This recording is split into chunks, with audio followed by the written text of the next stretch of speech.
Et donc, si je prends du blé, on va être qu'à 50%. D'accord? La moitié, 50-50. Donc, on pourrait raisonner correctement. Je fais 100 quintaux, comme chez toi. 10 tonnes de grains que j'exporte. Ça me fait combien de tonnes de paille en plus?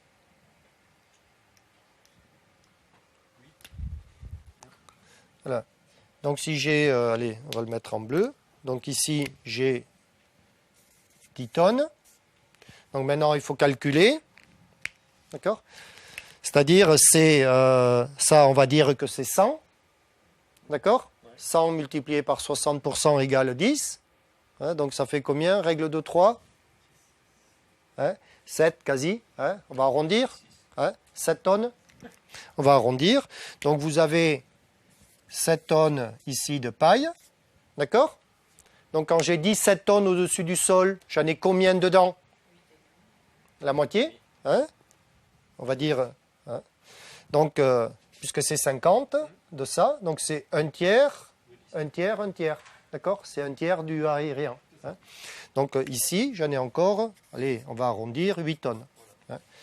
Et donc, on va se rendre compte qu'il va falloir, dans vos réflexions agronomiques, que vous intégriez les 3 critères. C'est-à-dire le rendement végétal total, c'est bien la racine, le rhizodépôt, la paille et le grain. Et donc, qu'est-ce que je vais regarder dans mon système de production? Je vais regarder ce que j'enlève et ce que je laisse. Hein? Et donc, en gros, vous allez avoir 10, 17 et 8, ça fait combien? Ça fait 25, c'est ça? Hein? Donc, on a un système qui fait 25 tonnes de matière sèche. Et j'en enlève 10 et je vais enlever 8 et 8, 16, en fait 17 tonnes. D'accord? De matière sèche au sol. Et donc, cette matière sèche, elle est plus ou moins ligneuse, elle est plus ou moins concentrée en carbone, etc., etc. D'accord? Maintenant, autre débat. On continue toujours avec l'exemple du maïs parce qu'il est facile. Le maïs, lui, quel est son problème? On pourrait augmenter le rendement. Combien ils font tes copains? 150. Voilà. Et puis, on voit apparaître des spots où on a fait 20 tonnes. Donc maintenant, si je mets 20 ici, 20 tonnes de grains, Ouais. qu'est-ce qui se passe en bas? J'ai 14. Voilà. 16. J'ai 14 et j'ai 16. Total. Donc ça fait 30, 50. Alors j'en enlève 20, mais il m'en reste quand même 30. Hein? Et donc on va se rendre compte que c'est le rendement maximum du végétal qui va gagner la bataille, d'accord? Et que ça s'auto-alimente jusqu'au palier où la plante, elle ne peut plus, d'accord? Hein? Et donc, comment on décale la plante? En fait, en la sélectionnant. On l'adapte petit à petit à son climat. Hein? Ça, c'est la phase pour débloquer la machine. Et on se rend compte que, en fait, le rendement du végétal, il est primordial dans votre réflexion. Et qu'est-ce qui va être primordial si je pense au sol qui mange? C'est la quantité de ce que je retourne. Et donc, on va se rendre compte que sur le végétal, il y a un vrai travail qui est une production totale de biomasse. Et donc, quand je ne peux pas le faire sur une culture, comment je m'y prendrai? Tu sais, ce rendement sol. En même temps, on fait de l'interculture, on pousse. Donc, l'action que je vais avoir, c'est nourrir le sol. D'accord? Et donc, c'est plus de la matière sèche, quelque part. Hein, c'est ça mon objectif maintenant. Hein, et je commence à comprendre que ça va être important. Et donc, si j'y arrive pas avec la culture, parce que, je sais pas quoi, c'est des légumes, c'est des radis, par exemple, j'arrache tout. Il reste pas grand-chose. Hein, tu sais, Oui. exemple type. Hein. Donc là, ma nourriture du sol, hein, on baisse énormément, puisque finalement, même la racine et les feuilles, des fois, je les vends pour faire de la soupe. Tu sais, alors quand j'ai fini, Oui. avec un radis, Il reste allez, pas un la radis. Il rhizodéposition. reste même Hein, pas un radis. hein. Oui, ça en est fait. Donc, quand on regarde vos systèmes légumiers, quelque part, eh ben, ils se caractérisent par quoi? Par zéro restitution, quasi. Hein? oui. Alors plus ou moins certains légumes, quel va être le légume qui va redonner le plus? Ben, des choux éventuellement, parce qu'on récolte que la pomme, il va rester le trognon, mais c'est pas grand-chose non plus. Hein. Et donc quand on visite, voilà, quand on visite les systèmes légumiers, je suis coincé, il reste quasiment plus rien. D'accord? Hein. Donc si la culture, j'y arrive pas, où est-ce que je dois réfléchir à tout prix? Voilà, donc ça oblige à voir l'interculture et les mélanges, les associations, Ouais. voilà, hein, etc., etc.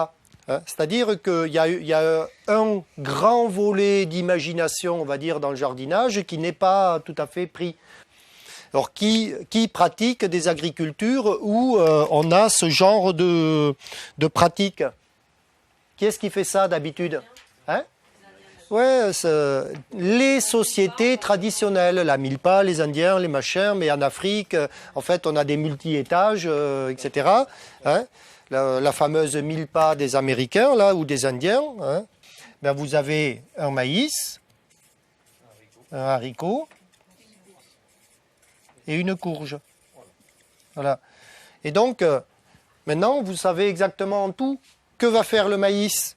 Donc, de la paille max, d'accord, avec un petit peu de lignine, hein, pour qu'il tienne debout bien mûr. Donc, et de l'autre côté, il va produire Des grains. donc de la farine que tu peux manger, hein, ou un animal, peu importe. Il y a différentes qualités de farine, hein, donc c'est de l'amidon. Ensuite, le haricot, lui, donc lui, il va être autonome. Azote, allez, un petit, mais pas grand-chose. C'est-à-dire, il ne donne rien au maïs, il donne que après quand il est mort. Et puis la courge. Donc la courge, elle va faire un truc particulier. Voilà, le salissement, l'eau finit de capter le soleil. Okay. Et puis, de l'autre côté, qu'est-ce qu'elle va produire? Le fruit. Voilà. Principalement des sucres rapides. D'accord, facile à digérer, de l'eau, hein, un truc un petit peu humide, et puis les graines encore que tu peux manger à part. Et donc on a des sucres lents, des protéines et des sucres rapides. Sur un même périmètre, et tu pousses en hauteur.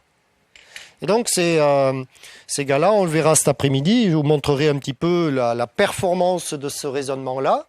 C'est-à-dire que qu'est-ce qui m'intéresse maintenant si je dois continuer dans ce débat-là? On se rend compte qu'on va nourrir le sol, qu'on va lui amener un petit plus ici, mais la biomasse de mon haricot, elle est quand même ridicule. Hein, c'est pour ça que, bon, faut pas trop insister là-dessus, d'accord?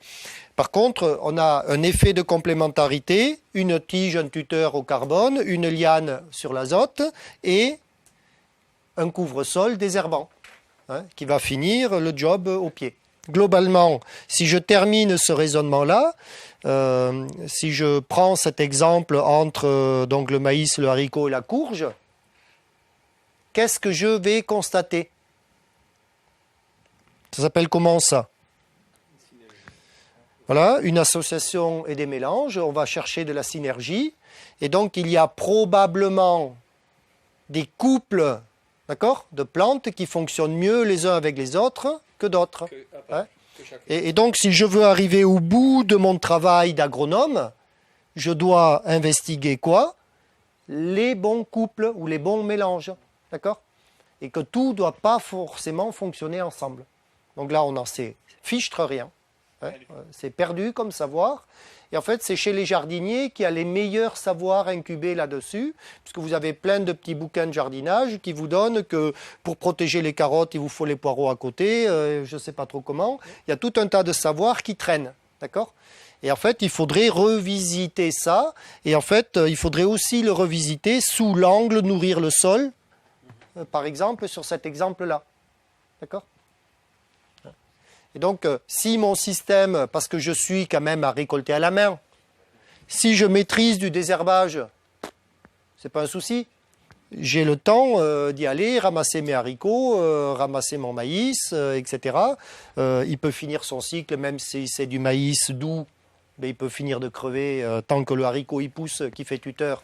D'accord ? Tu vois bien que c'est assez cohérent et que la courge au pied, ben, elle continue le désherbage et tu la ramasses quand elle est mûre. Et donc le débat, il va entièrement s'organiser comme ça, de façon à éviter des phénomènes de pillage, des phénomènes de concurrence et trouver de la complémentarité. Donc on avait une grande thématique, et on abordera ça cet après-midi, mais la grande thématique, c'est l'association et derrière, c'est le couple. Et qu'est-ce qu'il fait, ce couple qui s'associe? Un couple, qu'est-ce qu'il fait? Des enfants. Donc il est fertile. Un autre mot.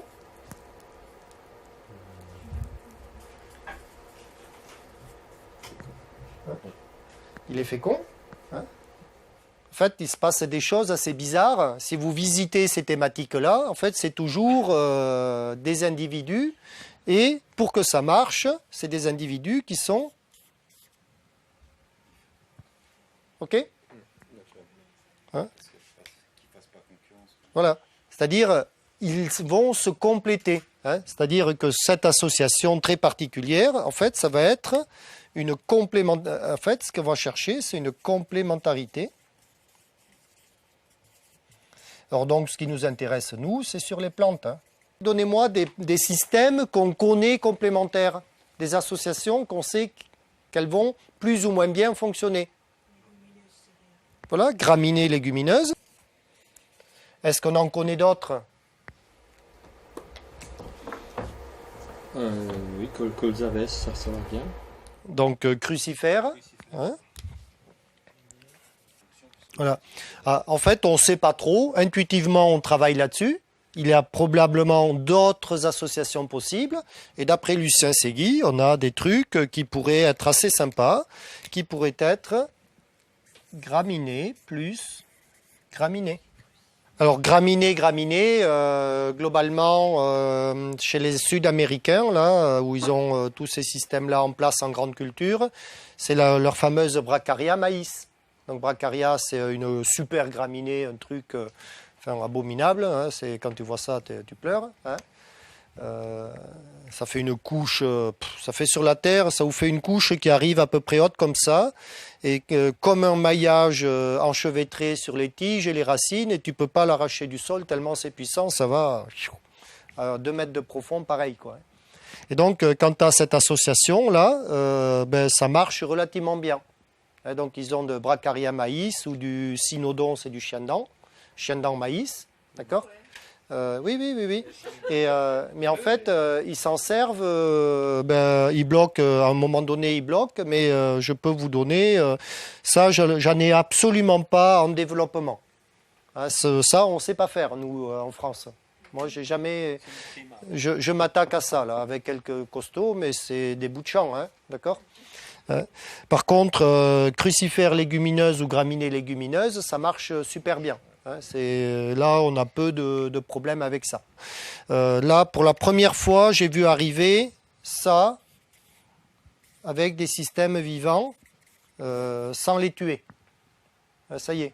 Hein, ça y est, il y a une vraie... Les luzernes blés. Oui, luzerne blé. Oui, c'est sur une pérenne. Hein, on a travaillé sur les pérennes, donc les luzernes, les trèfles blancs, les trèfles violets. Hein, c'est trois catégories de légumineuses qui, en grande culture, marchent bien. Ensuite, dans les jardins, on est encore à les tuer parce qu'à un moment donné, quand vous avez une petite crucifère, il y a quand même de la concurrence sur la biomasse. Donc, on passe par plutôt une interculture qu'on tue et une culture vivante. Donc, en fait, vous avez le choix d'en tuer une des deux tout le temps, d'accord, et de continuer avec la plante de culture principale. Donc là, on est un cycle après l'autre et on va faire une graminée, une légumineuse, une graminée, une légumineuse. Ou alors, on va les mettre vivants en complémentarité. Donc l'association qui va déchirer tout dans les 5 années, là, parce qu'il faut un petit peu la maîtriser, c'est un RGI soja, hein, ou un chiendent soja. Et quand je dis chiendent, c'est un abus de langage, en fait c'est l'agrostis.